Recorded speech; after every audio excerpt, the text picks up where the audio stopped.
창세기는 전체가 50장으로 구성되어 있는데 그 중에서 12장부터 25장까지에 걸쳐서 상당히 많은 분량이 아브라함의 일대기에 대하여 기록하고 있습니다.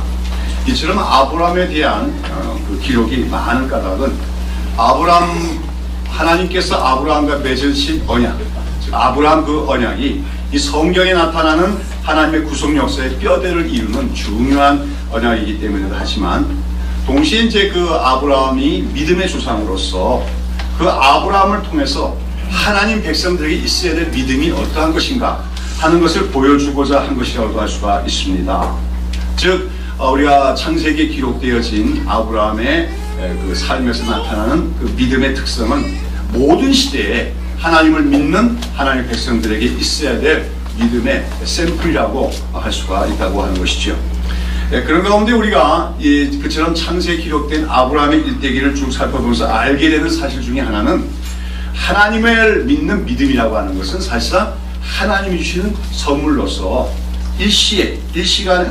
어느 한순간에 일시적으로 주어지는 것인 동시에 그 믿음은 처음부터 완전한 것이 아니고 그 믿음은 점차 성장해 나가야 하는 것이다. 그런 가운데 그 믿음의 성장은 상당히 더딘 속도로 이루어지는 것이며, 또 여러 시행착오를 통해서 그 믿음은 더욱 연단되지고 자라난다고 하는 사실을 우리는 창세기 아브라함의 얘기에서 발견하게 됩니다. 지난주와 지지난주에는 창세기 15장의 본문을 가지고 아브라함이 하나님을 믿음으로 하나님으로부터 의롭다함을 얻었다, 하나님께서 그를 의롭게 여기셨음을 대해서 살펴보았습니다. 또 하나님께서는 많은 자손에 대한 약속뿐만 아니라 또 그 가나안 땅을 그와 그의 후손에게 기업으로 주시겠다고 하는 약속을 다시 거듭 재약속하시면서, 그런 하나님의 약속에 대해서 무언가 확증을 바라는 아브라함에게 대해서 어떻게 하십니까? 하나님은 소위 언약 예식을 행하시죠. 그래서 거기 그 언약 예식에서 하나님은 하나님 자신의 생명을 담보로 하시면서 반드시 그 약속을 이루어 주실 것이다 하는 것을 보여주시는 그런 횃불 언약을 맺으신 일에 대해서 우리가 살펴보았습니다. 자, 이처럼 아브라함은 이미 믿음으로 말미암아 하나님부터 의롭다함을 얻었습니다. 의롭다함을 얻을 만한 믿음을 갖고 있었습니다. 그러나 그의 믿음은 아직까지도 온전한 믿음과 성숙한 믿음이 아니었다 하는 사실을 우리는 그 다음 장 15장 다음에 나온 16장에서 볼 수가 있습니다. 오늘 우리가 살펴보고자 하는 창세기 16장에 보면 그처럼 믿음으로 의롭다함을 얻은 아브라함이었지만, 그러나 그의 믿음이 아직까지도 온전치 못해서 하나님이 약속하신 것을 하나님께서 이루어지실 때를 기다리지 못하고 조급하게 여긴 나머지 실패하고 마는 이야기가 나오고 있습니다. 자, 오늘 이 16장을 살펴보는데, 이 16장 본문은 아브라함이 그 가나안 땅에 들어온 지 10년째 되는 해의 일로서 아브라함의 85세 때의 일입니다. 아브라함은 자기 스스로의 한 명의 자녀도 없었지요. 그런 아브라함에게 하나님께서 자녀를 주실 뿐만 아니라 또 하늘의 묵별처럼 수많은 후손도 주시자고 하나님의 약속을 믿었습니다. 그러나 그런 하나님의 약속의 말씀이 주어진 후 10여 년의 세월이 지나갔는데도 어떡합니까? 아직까지 자녀가 생겨나지 않자 아브라함과 그 아내인 사라에게는 말하자면 조급증이 생겨나기 시작했다는 거죠. 그래서 그 조급증 때문에 하나의 편법을 생각하게 됩니다. 그것이 어떤 것입니까? 바로 아브라함이 본부인인 사례가 아닌 뭡니까? 그 첩을 얻어서 자식을 얻고자 하는 그런 편법이었지요. 당시 아마 그 아브라함과 사례 부부 사이에 자녀가 생산되지 않았던 주된 원인 누구에게 있는 겁니까? 불임증이 누구에게 있는 거예요? 아브라함에 있는 게 아니고 그 사례에게 있는 거죠. 그러니까 사례는 요즘 말로 하면 불임 여성이고, 옛날식으로 말하면 뭡니까? 성녀라고 하는 거죠. 아기를 할 수 있는 결혼한 지 이미 수십 년이 됐는데도 자녀를 생산하지 못해요. 그런데 참 그 아브라함이 그래도 참 그 아내를 참 사랑하는 훌륭한 남편이다 하는 것은 그 당시에는 일부 다처제가 성행했기 때문에 자녀 생산 안 되면 곧바로 또 세컨드, 서드 이렇게 얻어갈 수 있는데도 불구하고 그는 자기의 본부인 사레가 언젠가는 자녀를 낳아줄 것이다 하는 기대를 가지고 다른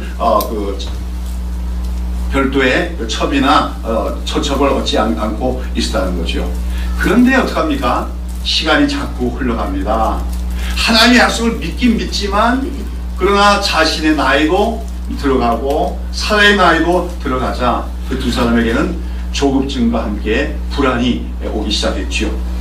여기서 이제 우리는 아까 말씀드린 것처럼 아브라함의 믿음이 아직도 온전치 못함을 보게 되는 겁니다. 여러분, 그 아브라함은 하나님의 약속을 믿었습니다. 자녀를 주시겠다, 많은 후손을 주시겠다 약속을 믿었지만 그것을 하나님이 이루어 주실 때까지 기다리는 믿음은 갖지 못하는 거예요. 우리가 믿음이라고 하는 것은 어떤 면에서 기다림이라고 할 수가 있습니다. 뭘 기다립니까? 하나님이 행하실 때를 기다리는 거예요. 특별히 하나님이 어떤 것을 우리에게 약속하셨을 때는 그것을 하나님이 친히 이루어 주실 때까지 기다리는 것이 필요합니다.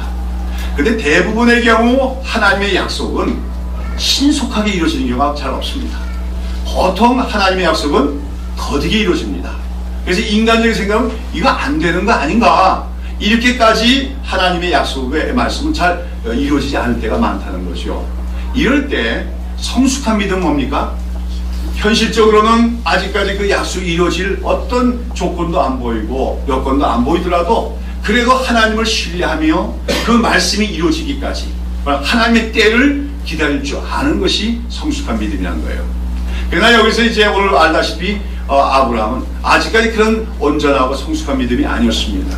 그래서 여기서 뭡니까? 말하면 수를 쓰게 된다는 것이에요. 온전한 믿음은 수를 쓰지 않는 거예요. 인간적인 수단을 쓰기 시작하면은 거기서 그 믿음은 실패하고 만나는 겁니다.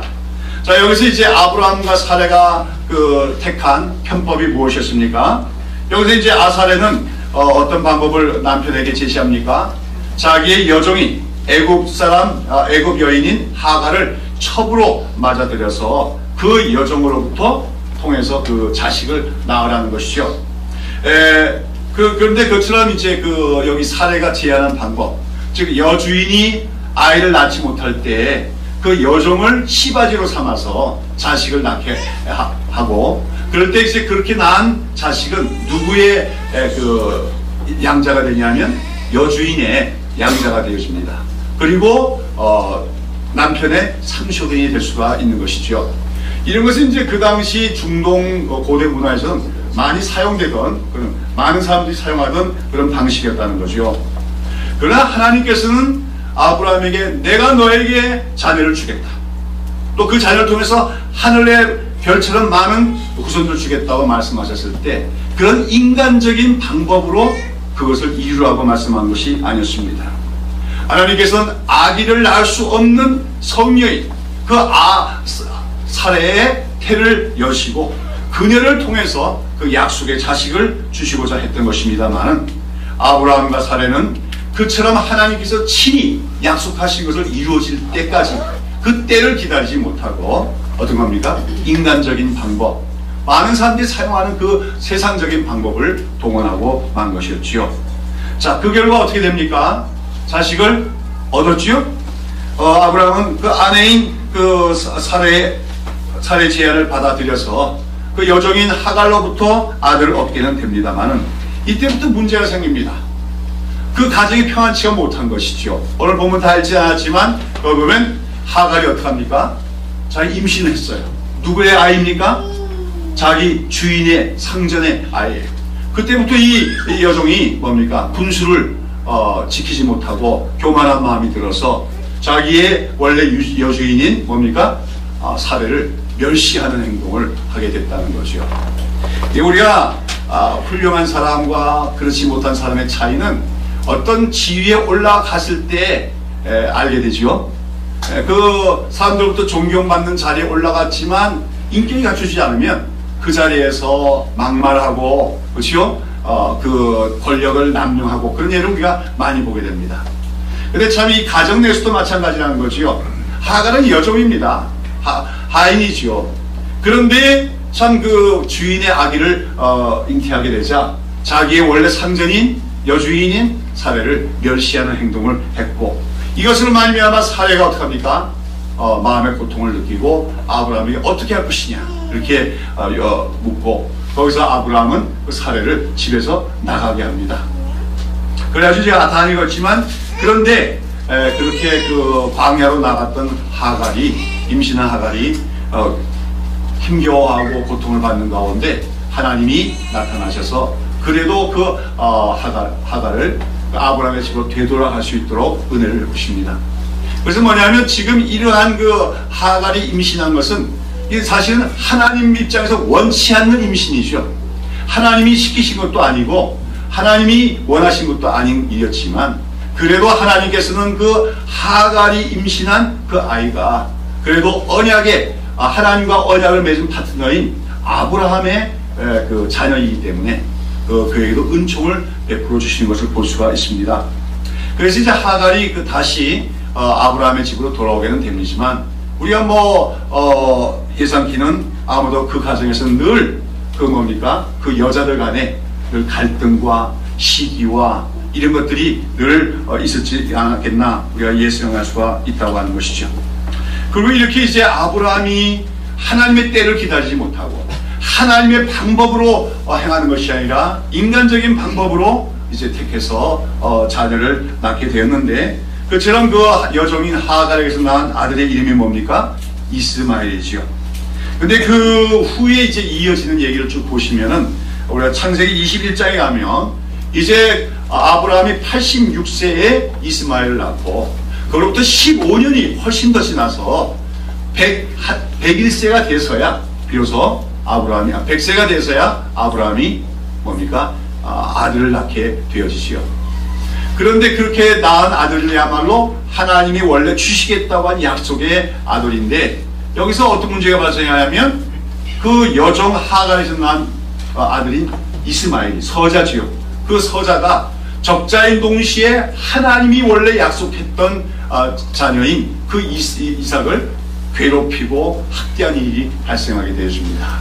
그래서 결국은 나중에 아브라함은 그래도 자기가 자기 혈육이고 소생인데 눈물을 머금고 그 이스마엘과 그 엄마인 하갈을 집에서 쫓아내게 되는 그런 가정사적으로 불행한 이야기가 기록되고 있는 것을 보게 되어지지요. 근데 이처럼 아브라함이 그 하나님의 때를 기다리지 못하고 조급하게 서두르다가 인간적인 방법을 써서 자식을 낳은 실수는 당시에 아브라함의 가정에만 그처럼 어둠을 갖고 오고 여러 가지 갈등과 마찰을 가져온 것이 아니라, 문제를 일으킨 것이 아니라 오늘날까지도 이 지구상에서 문제가 되고 있습니다. 여러분 잘 아다시피 오늘날 중동 지방은 지구의 화약고라고 불릴 정도로 민족 갈등이 심한 지역이죠. 왜 그렇습니까? 특별히 지금 이스라엘 땅에서는 이스라엘과 팔레스타인 간에 그 긴장과 마찰이 지속되고 있고 항상 준전시 상황이나 다름이 없습니다. 그리고 또 중동 전 지역에서는 항상 그 아랍인들과 이스라엘 사람들 가운데 언제 전쟁이 벌어질지 모르는 위험을 늘 안고 있다고 하는 것입니다. 자, 그런데 그처럼 끊임없이 이 전 지구에 긴장을 고조시키고 있는 이 이스라엘 민족과 아랍 민족 간의 갈등의 씨앗을 누가 뿌렸습니까? 아브라함이 뿌렸다고 할 수가 있는 것이죠. 아랍 사람들이라고 하는 것은 이제 그 계보적으로 혈통적으로 보면 아브라함의 후손이라고 그들은 믿고 있습니다. 즉 아브라함이 원래 처음 낳았던 이스마엘의 이 자기들의 조상이라고 믿는 사람들이 아랍 민족이죠. 그 이스라엘 사람들이 이제 자기 조상이 누구라고 얘기합니까? 이삭이라고 믿죠. 근데 아랍 사람들이 이제 대부분 종교인 그 이슬람에서 보면은 그 아브라함의 원래 진짜 장소는 이삭이 아니라 이스마엘이라고 그렇게 코란에서 되어 있지요. 그러니까 이제 아랍 민족과 이스라엘 민족 서로 누가 더 적통이냐 이런 어떤 그 갈등이 있다고 하는 거예요. 그러니까 아랍 사람들은 아브라함이 제일 처음 난 아들이 장남이 아니냐, 이스마엘이. 우리는 그 후예다. 그러므로 우리가 아브라함의 진정한 뭡니까? 적통이다 얘기하는 것이고, 이제 유대인들은 또 그와 반대로 아브라함이 본부인인 사라에게서 낳은 뭡니까? 이삭만이 아브라함의 적자고, 그러므로 이스라엘 민족, 유대인 우리가 아브라함의 적통이다, 이렇게 하면서 서로 분쟁하고 있다는 거죠. 그러니 이런 분쟁의 씨앗을 누가 뿌린 겁니까? 아브라함이 뿌린 거죠. 만약에 아브라함이 그때 하갈로 첩으로 택해서 자녀를 낳지 않았다면 그런 갈등이 있지도 않았겠느냐 얘기할 수가 있다는 것이죠. 여러분, 오늘날 우리는 이러한 얘기를 통해서 참 한 사람이, 참 믿음의 조상인 한 사람이 온전한 믿음을 그 방법을 취하지 못하고 인간적인 방법을 택했을 때 그 후유증이 얼마나 클 수가 있는가 하는 것을 우리는 볼 수가 있게 되는 것입니다. 자, 그렇다면 오늘 우리가 이 창세기 16장 본문 이야기에서 우리가 깨달아야 할 것은 무엇입니까? 어떤 이제 옛날 목사님들은 이제 아브라함이 첩을 뒀다, 이런 사실을 아주 많이 비판을 해요. 첩을 두면 이렇게 문제가 생깁니다. 그러나 우리가 이제 성경을 볼 때는 성경이 기록된 그 당시의 문화 속에서 우리가 이해를 하려고 노력해야겠지요. 아브라함이 살던 당시의 고대 중동 지방에서는 뭐 일부 다처제 같은 것은 흔하게 시행되던 일이고, 또 오늘 여기 나오는 방법과 같은 뭡니까? 여종을 시바지로 삼아서 자녀를 생산하는 방식은 뭐 그 당시 사회에서는 비난받을 일이 아니었다고 하는 것이죠. 물론 일부 다처제라고 하는 것은 원래는 하나님이 세우신 제도가 아닙니다. 하나님은 태초부터 인간을 창조하실 때 한 남자와 한 여자가 연합하여 한 가정을 이루는 것, 그것이 하나님이 세우신 결혼 제도입니다. 그러나 인간의 타락한 이후에 인간의 탐욕, 욕심, 이런 것으로 말미암아 일부 다처제도가 이제 생겨나게 됐는데, 하나님은 그것을 허락하신 건 아니지만 묵인하신다. 고대에서는 하나님께서 아직 하나님의 계시가 완전히 진전되지 않은 가운데서는 일부 다처제를 묵인하시고, 그래서 이스라엘 사회에 대해서도 일부 다처제가 있더라도 그것을 하나님은 죄악으로 간주하지 않는 것을 우리가 성경에서 볼 수가 있다는 거죠. 그러므로 아브라함이 첩을 얻었다, 자녀를 거기서 자녀 얻었다, 그것이 비난받을 일은 아니라는 것이죠. 중요한 것은 무엇이 아브라함의 실수였냐 하면은 하나님의 방법으로 자녀를 얻은 것이 아니라 사람의 방법으로, 육신적인 방법으로 자녀를 얻었다고 하는 것이 바로 아브라함의 실수였다고 하는 것이죠. 한마디로 그 아브라함이 그 사라의 그 아내인 사라의 그 어떤 제안을 따라서 여종인 하갈을 첩으로 맞이해서 자식을 낳은 것은 사실 그 당시 고대 중동 문화에서는 상식적인 방법의 하나였습니다. 많은 사람들이 사용하던 상식적인 그런 방법의 하나였다는 것이요. 그러나 그런 당시 사람들의 상식을 따라서 행동한 그것이 신앙적으로는 큰 실패였고 많은 후유증을 낳게 되더라 하는 것을 성경은 우리에게 보여주고 있다는 것이죠. 여러분, 오늘 우리 그리스도인들, 하나님의 백성들은 상식을 존중할 줄 아는 사람이 되어야 됩니다. 하나님을 믿는 사람들이 상식에도 못 미치면 참 어떻게 됩니까? 꼴불견이 되어지는 거 아닙니까? 뭐 또 이번에 세월호 사건 이후에 또 이 기독교 인사들이 그 막말에 참여해가지고 왜 안산의 단원고 학생들은 다 가난한 학교 학생들인데 수학여행을 경주나 설악산 같은 데 가까운 데 가면 되지 배 타고 제주도까지 가다가 그 변을 당했냐. 어떤 한기총의 부회장까지 하는 공직에 있는 사람이 그런 말을 막말을 하는 거예요. 네. 또 우리 한국 백성들은 미개하다. 유가족들 포함해서 그렇게 한 말을 또 옹호하는 발언을 어떤 큰 교회 목사가 또 하기도 합니다. 한마디 일반인들이 보기에도 상식에도 못 미치는 그런 생각과 발상을 하는 기독교인들 너무 많다는 것이 오늘 한국교회의 문제가 아닐 수가 없습니다. 상식에 못 미치는 것, 몰상식하다고 하지요. 몰상식한 기독교, 그건 정말 악취가 나는, 냄새가 나는 나쁜 기독교입니다. 그거는 소금과 빛이 아니라 사회 악에 불과한 것이지요. 오늘 우리 기독교는 그리스도 신앙은 상식을 존중할 줄 알아야 돼. 그러나 상식선에만 머물러서는 안 된다는 거예요. 상식을 뛰어넘을 수가 있어야 된다는 것이죠. 그래서 저는 어느 교회 보니까 일산에 있는 어느 교회인데 그 교회 표 중에 하나가 상식이 통하는 교회 이렇게 했더라고요. 저는 좀 문제가 있다 생각해요. 물론 상식이 통하는 거 중요하죠. 그러나 믿음의 세계는 상식 이상의 것이 되어야 된다. 그래서 저는 이제 그렇게 얘기합니다. 상식, 몰상식, 초상식. 상식을 따라 사는 건 상식적인 사람이에요. 근데 그거에 못 미친 사람은 몰상식한 사람이에요. 그러나 우리 그리스도인은, 하나님의 백성은 어떤 삶을 살 수 있어야 돼요? 초상식, 상식을 뛰어넘는, 그것이 바로 뭐냐면 믿음으로 사는 것, 그것이 바로 초상식의 삶이라고 할 수가 있다는 것입니다. 특별히 하나님의 일을 함에 있어서는 우리가 하나님의 약속을 받고 그 약속을 이루는 과정은 상식을 따라서 이루어지는 것이 아니라, 상식적인 방법으로 하는 것이 아니라 하나님의 방식대로, 하나님의 방법대로 되어야 되는 것입니다. 그것이 바로 믿음으로 행하는다는 것이죠. 여러분, 아브라함이 자식을 낳는 일, 그건 그 개인의 일과 그 가정만의 일이 아니었지요. 하나님은 그 자식을 낳게 하시고 그를 통해서 구속 역사를 이루어가겠다고 하는 계획을 갖고 계신 거예요. 그리고 그 자녀를 통해서 이루어질 후손들 가운데 장차 메시아 그리스도가 오실 것이고, 그 그리스도로 말미암아 모든 인류를 구원받는 하나님의 구속 계획입니다. 그렇기 때문에 지금 아브라함이 지금 자녀를 기다리고 있습니다만은, 그 자녀를 낳는 일은 자기의 일이 아닌 누구의 일이었습니까? 하나님의 일이었다고 하는 것입니다. 우리 아래 것은 하나님의 일은 누가 하십니까? 하나님이 하십니다. 하나님의 일은 누구의 방법대로냐? 하나님의 방법대로만 되는 것입니다. 하나님의 일을 인간이 하려고 해서는 되지 않아요. 또 하나님의 일을 인간의 방법으로 해갖고 되는 것이 없다고 하는 것입니다. 결국 아브라함은 하나님의 때를 기다리지 못했어요. 또 여기다 추가한다면 하나님의 일은 하나님의 때에 적절히 이루어지기 바랍니다.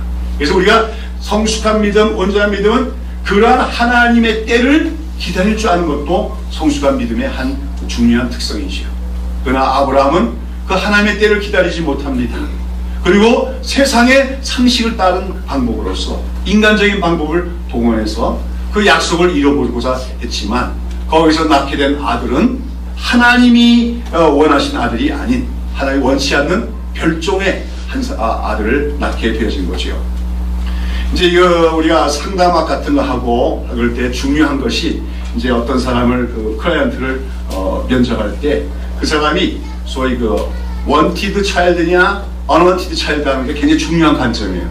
그게 무슨 말인지 압니까?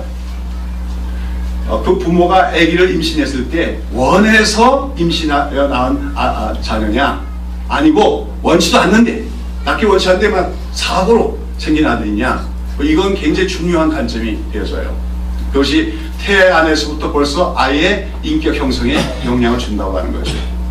이스마엘은 아브라함과 사레가 자기들의 어떤 인간적인 지식과 지혜를 동원해서 인간적인 방법으로 낳은 아들이지만, 하나님의 입장에서 보면 어떤 아들입니까? unwanted child였다. 하나님 입장에서는 unwanted child. 이 unwanted child는 문제가 됩니다. 항상 하나님의 구속 역사 속에서 말썽을 일으키게 되어지고 문제를 일으키게 되죠. 그래서 사실 우리가 구약 역사 보면 이 이스마엘의 후손들이 결국은 하나님의 언약 백성인 이스라엘에게 도움이 되지 못해요. 자꾸만 어떤 장애물이 되는 것을 많이 보게 되어진다는 것입니다.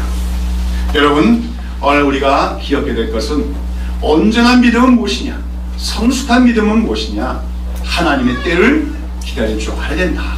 그 하나님의 일은 하나님의 방식대로 이루어진다는 것을 믿고 하나님의 방법을 따라서 행해야 된다는 것입니다. 여러분, 예를 하나 들어보겠습니다. 이제 어떤 교회 다니는 여자 청년이 기도하는 가운데 이런 하나님의 음성을 듣다고 합시다. 너는 장차 목사의 사모가 되어라. 그러면 어떻게 하면 될까요? 그날부터 이제 부지런히 돌아다니면서 신학생들 만나고 증거서 달라고, 그렇게 하면 그게 이루어질까요? 아니죠.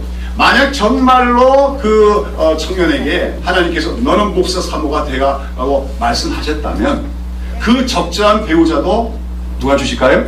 하나님 주십니다. 그냥 느긋하게 기다리면 되는 거예요. 그런데 이제 자기가 목사 사모가 되리라고 하나님이 약속을 주셨는데 그걸 기다리지 못하고 아무 신학생이나 만나서 데이트하고 중매받고 그러다가는 엉뚱한 데 시집 가가지고 나중에 고생 바가지를 쓰게 됩니다. 이런 경우도 굉장히 많아요. 하나님은 때때로 우리에게 중요한 일을 행하실 때 어떤 약속을 주실 때가 많아요. 그때 그 약속을 우리가 성취해가는 과정에서 중요한 것은 하나님의 때를 기다릴 줄 아는 것이고, 하나님은 약속하셨다면 그 약속한 것을 분명히 누가? 하나님이 친히 이루어 주실 것을 믿고 신뢰하는 것이 우리가 가져야 될 믿음의 자세인 줄로 믿습니다. 그러나 아브라함은 그렇지 못한 것이죠. 자식을 주겠다 했는데 자식이 주어지지 않습니다. 시간이 흘러갑니다. 나이는 점점 먹어갑니다. 늙어가고 있어요. 거기서 그만 편법을 썼는데 거기서 하나님이 원치 않는 언원티드 차일드인 이스마엘을 낳게 되고, 그것이 가정의 불행의 원인이 되고, 또 나아가서는 하나님 구속 역사 속에서도 여러 가지 문제를 일으키게 되어진다고 하는 것이죠. 자, 이런 가운데 우리가 아브라함이 아무튼 하나님의 때를 기다리지 않고 인간적인 방법을 통해서 이제 아들을 낳게 되었는데, 여기서 이제 아브라함이 그런 실수를 하게 된 까닭은 무엇입니까? 그것은 아브라함이 아직까지도 자기의 육체를 신뢰할 수 있었기 때문이라는 거예요. 아시겠습니까? 당시 아브라함이 나이가 몇이나 하려고요? 85세. 우리나라에서는 85세면 이제 뭐 자녀 생산하기는 포기해야겠죠, 그렇죠? 모르겠어. 아주 그 정력이 뛰어난 노인이면 모르겠고. 그런데요, 그 당시는 보니까 수명이 뭐 130세도 살고 150세도 살고, 그러니까 지금하고는 나이 계산법이 다르고, 그러니까 85세라고 해도 요즘으로 하면 50한 중반이나 뭐 이렇게 되지 않겠나 생각하겠습니다. 그러니까 아직까지 아브라함은 무슨 능력이 있었어요? 생식 능력이 있었다는 거죠. 사라는 시간을 계속 결혼 생활 해보니까 불임증이 있는 것이 분명합니다. 그러나 아브라함은 지금이라도 여자와 동침하면 뭡니까? 씨를 뿌리고 아기를 낳을 수 있는 능력이 있는 남자였다는 거죠. 그래서 이제 사례가 아브라함에게 그런 권유를 했고, 아브라함은 여종인 하갈을 맞이해서 자식을 낳게 되는 건데, 한마디로 아브라함이 이렇게 신앙적인 실패를 한 이유는 무엇이냐? 그가 아직까지도 뭔가 믿을 만한 건덕지가 있었다는 거죠. 아직까지 남성으로서의 생식 능력, 육체적인 능력을 의지할 수가 있었기 때문에 실수한 것이라고 얘기할 수가 있다는 것입니다. 이처럼 우리가 하나님을 믿고 살아가면서 또 하나님의 일을 한다고 하면서 우리가 내가 갖고 있는 어떤 육체적인 능력을 내가 의지하고 그것으로 뭔가 열매를 맺고자 할 때 얻는 결실은 육체의 열매라고 할 수가 있습니다. 그런 의미에서 이스마엘은 바로 아브라함이 낳은 뭐예요? 육체의 열매였다고 할 수가 있다고 하는 것입니다. 그런데 그리고 그 육체의 열매를 얻은 이스마엘은 하나님의 구원 역사와는 전혀 관계가 없는 별종이 된다는 것입니다. 여러분, 하나님의 구원 계획은 어떤 것이었습니까? 하나님의 구원 계획은 아브라함이 그 육신의 능력이 완전히 사라졌을 때, 더 이상 남성으로서의 생식 능력이 없었을 때 그에게, 또 사라도 역시 생식 능력이 전혀 없을 때 오직 하나님의 능력으로 자녀를 낳게끔 한 것이 바로 하나님의 계획이었다고 하는 것이죠. 그래서 우리가 나중에 보면 알겠지만 아브라함이 이제 언제 그 약속의 자손을 얻게 됩니까? 100세가 됐을 때, 또 사라는 90세가 됐을 때, 이젠 두 사람 다 완전히 뭐 죽어버린 고사목과 같이 되었을 때 하나님은 그들에게 성령의 능력으로 자식을 얻게 하는데 그것이 바로 이삭입니다. 그런 의미에서 볼 때 이삭은 또 무엇의 열매로 우리가 얘기할 수 있겠습니까? 성령의 열매다, 이렇게 말할 수가 있다는 것입니다. 사랑하는 여러분, 오늘도 우리는 하나님을 믿는 사람들은, 백성들은 우리 인생을 살아가면서 무언가 열매를 맺고 살아갑니다. 근데 그 열매는 항상 둘 중에 하나입니다. 우리가 살아가면서 맺는 모든 열매는 육체의 열매든지 아니면 성령의 열매든지 둘 중에 하나라는 것을 알아야 됩니다. 중립지대는 없습니다. 그런 가운데 우리가 아직도 내 인간적인 능력을 의지해서 내 지식과 내 지혜, 또 내 육체적인 어떤 신분, 조건, 이런 걸 내가 자랑하며 그것을 의지하여 어떤 일을 행하는 모든 일들은 다 육체의 열매일 수밖에 없음을 알아야 됩니다. 그러나 우리가 하나님 앞에서 우리는 철저히 무능력함을 고백하며 오직 성령을 의지하여 살아가며 성령을 쫓아가며 살아갈 때 맺어지는 열매들은 성령의 열매라고 할 수가 있다고 하는 것이죠. 아까도 말씀드린 것처럼 우리는 하나님의 일은 하나님이 하신다는 사실을 깊이 인식해야 됩니다. 그리고 하나님의 일은 하나님의 방법과 하나님의 능력으로 되는 것이지 인간의 방법과 인간의 능력으로 되는 것이 아니라는 것입니다. 오늘도 한국교회는 육체의 열매가 너무 많은 이유는 바로 오늘 교회가 하나님을 믿는다고 하고 또는 수많은 교회 지도자들이 하나님의 일을 한다고 하지만 그들이 성령의 일을 쫓아 행하는 것이 아니라 인간적인 방식, 인간적인 방법, 육체의 능력을 따라서 행하기 때문에 맺어지는 것이 육체의 열매밖에 없는 것이 오늘 한국교회의 모습이라고 할 수가 있다고 하는 것입니다. 사랑하는 여러분, 아브라함이 아직까지도 육체적인 생식 능력을 믿을 수 있을 때 그는 그 능력을 가지고 무언가 결실을 얻고자 했습니다. 그러나 그렇게 얻은 아들 이스마엘은 하나님의 구원 역사에 아무 도움이 되지 않고 오히려 골칫거리만 되고 말았다는 것을 기억하시기 바랍니다. 우리가 오늘도 하나님만을 의지하지 않고 무언가 내가 할 수 있어, 아직도 나는 다른 사람보다 똑똑해, 또 나는 지식이 있어, 또 내가 이런 배경이 있어 등등의 인간적인 조건을 자랑하며 그것을 의지하여 행할 때 거기서 맺어지는 일은 아무리 그것이 명분은 하나님의 일이라고 할지라도 육체의 열매일 수밖에 없다는 사실을 기억해야 될 줄로 믿습니다. 그래서 우리는 아브라함이 100세의 노인이 되어서 더 이상 자기 육체를 신뢰할 수 없을 때 하나님의 때에 하나님의 능력으로 얻게 되는 그 아들 이삭만이 성령의 열매였다고 할 수가 있다는 것이죠. 그런 의미에서 오늘도 우리는 참된 할례당들이 되어야 됩니다. 빌립보서 3장 3절 말씀은 굉장히 중요한 말씀이에요. 빌립보서 3장 3절 말씀 한번 찾아보실랍니까?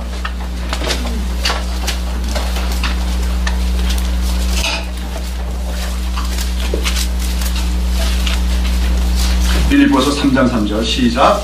하나님의 성령으로 봉사하고 그리스도 예수로 자랑하고 육체를 신뢰하지 않는 우리가 곧 할례당이라. 우리가 곧 할례당이다.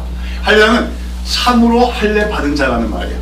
그래서 참으로 할례 받았다는 건 어떤 육신의 할례 받은 걸 얘기하는 게 아니라 마음의 할례를 받은 것을 얘기합니다.